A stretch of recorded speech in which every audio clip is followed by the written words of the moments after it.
Welcome to Joe Awesome One channel. I am going to try Bryan Adams' Heaven. Here we go, and enjoy the half-time game and the story afterwards. Here we go. Home, thinking about all our young years. There was only you and me. We were young and wild and free. Now nothing can take you away from me. We've been down that road before, but that's over now. You keep me coming back for more.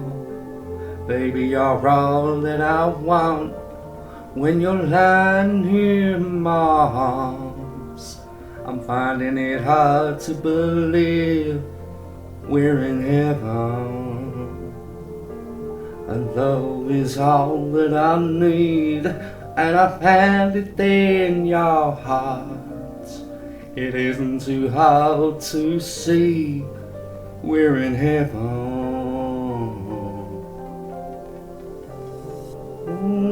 Once in your life you find someone who will turn your world around, bring you up when you're feeling down. Yeah, nothing can change what you mean to me. Oh, there's lots that I could see, but just hold me now, 'cause our love will light the way.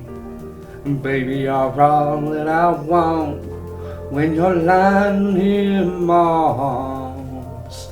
I'm finding it hard to believe we're in heaven.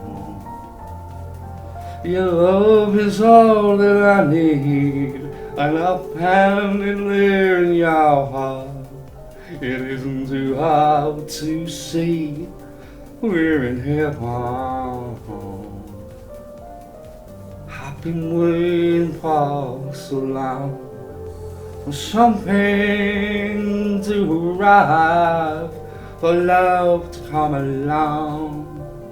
Now our dreams are coming true, through the good times and bad. Yeah, I'll be standing near my you.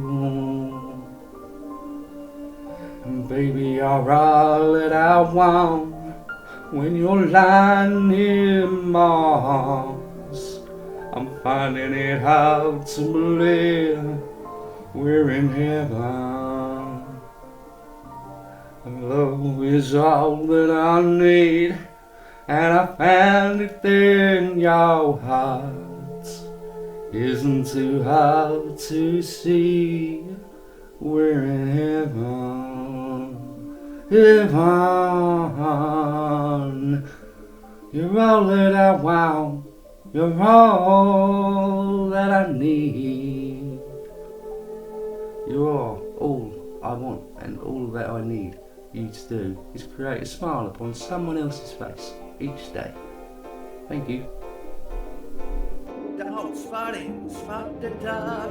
Tell me below if you see the yellow dot. Spot the dot. On day 10 we'll start again. Don't spot it, spot the dot. Tell me below if you see the yellow dot. Spot the dot. On day 10 we'll start again.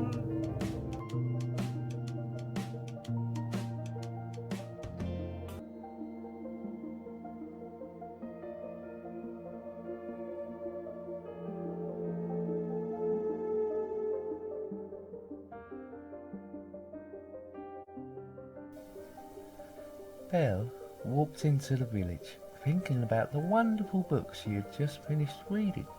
It was full of fire-breathing dragons, magical wizards, and brave princesses.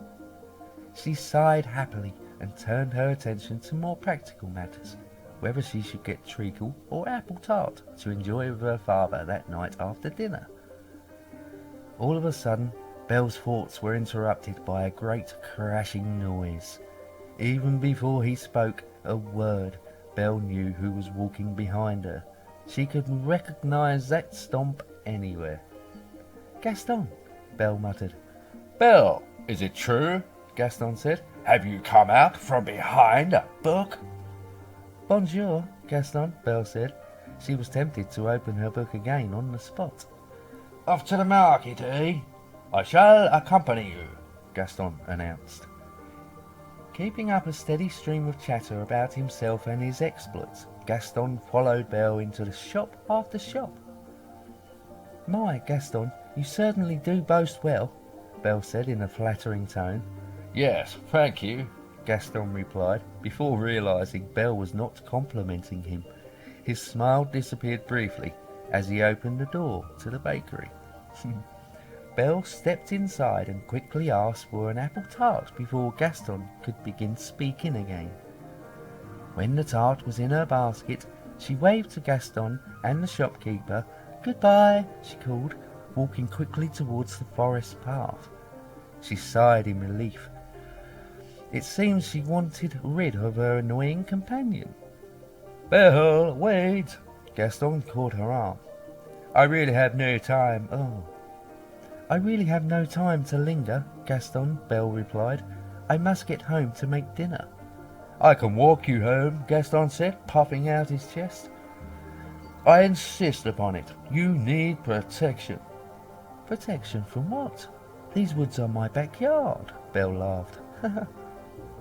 From predators, monsters, thieves, Gaston said dramatically. Belle sighed and shook her head. Then, suddenly, Belle and Gaston did hear something on the path ahead. Something large. Quickly, Gaston pushed Belle out of the harm's way. Belle tumbled to the ground. Her basket went flying. Look out! Belle yelled. But it was too late. The predator emerged. It was her father's horse, Philippe. For the first time that she could remember, Belle smiled at the sight of Gaston. The apple tart had landed right on top of his head. There you go. Thank you for joining me today. I hope you enjoyed the story. See you tomorrow.